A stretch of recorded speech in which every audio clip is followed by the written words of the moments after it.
quelques ministres déclarent maintenant qu'ils prendront le vaccin avec adjuvant. Mais c'est maintenant trop tard et les citoyens se posent de plus en plus de questions.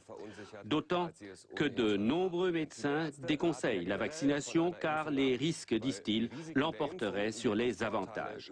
La grippe A-H1N1 s'est avérée jusqu'à présent, en effet, beaucoup moins méchante qu'on ne le craignait. Et pourtant, la France a commandé près de 100 millions de doses, soit 2 fois plus que l'Allemagne.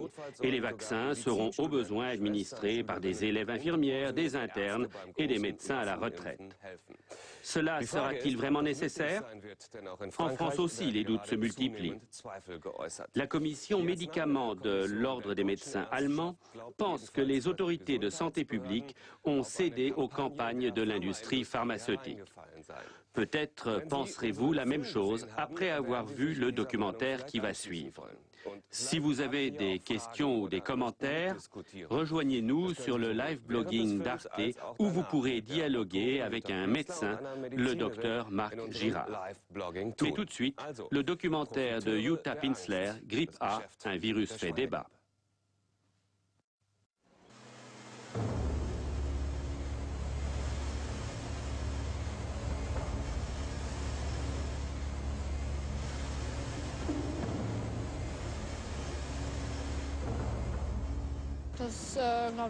C'est de l'alarmisme. C'est une grippe comme les autres. Je pense que c'est juste pour faire de l'argent et je suis totalement contre. Personne ne peut me dire ce qui m'attend si je me fais vacciner. La psychose est pire que la grippe. J'imagine que les groupes pharmaceutiques veulent se remplir les poches. Printemps 2009. Un dangereux virus, celui de la grippe A, initialement appelé grippe porcine, semble menacer l'humanité. L'OMS est très préoccupée par ce qui se passe au Mexique et aux États-Unis. Oui, nous avons affaire à un nouveau virus de grippe humaine qui présente un assez gros risque. Ce virus est contagieux et se transmet facilement d'une personne à l'autre. Avril 2009. Les premiers cas d'une grippe nouvelle sont signalés au Mexique. Cette annonce plonge le pays dans la panique. Les médias du monde entier ne parlent plus que de ce virus extrêmement contagieux, le H1N1. L'Organisation mondiale de la santé expédie des containers de médicaments pour les premiers soins. Le virus semble faire des victimes chaque jour. Je pense que les chiffres enregistrés au Mexique sont déjà faussés à la base. Car dans ce pays, la qualité des soins laisse à désirer. Pour moi, il était plus que précipité de monter ces chiffres en épingle pour justifier un plan de pandémie. Oui, il y a eu des erreurs qui ont été faites au mois de juillet lorsque on a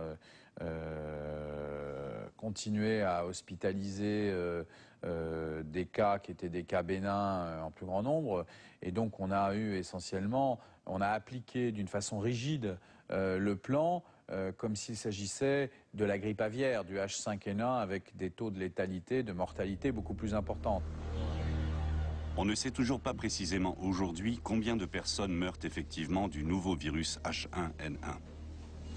Au cours des premières semaines, le gouvernement mexicain annonce 159 décès. Mais très vite, le ministre de la Santé revoit ce chiffre nettement à la baisse. Selon lui, le virus n'aurait fait que 26 morts. L'OMS continue d'enregistrer tous les décès dans le monde. Mais ces chiffres ne sont que des estimations, car tous les pays ne font pas de prélèvement systématique à chaque soupçon. Et un autre facteur les rend suspects. La première question à se poser, c'est à quelle fréquence ils ont cherché ce virus et si c'est la même que l'an passé.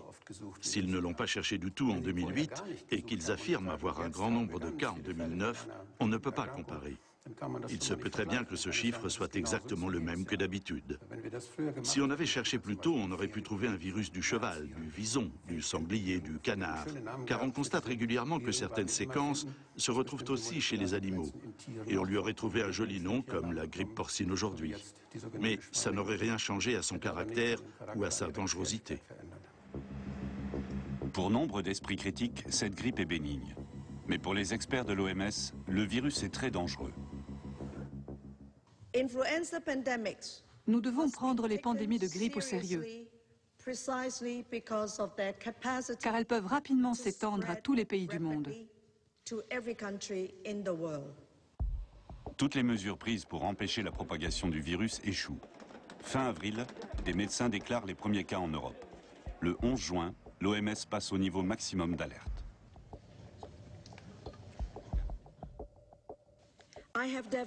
J'ai décidé d'élever le niveau d'alerte de la pandémie grippale de la phase 5 à la phase 6.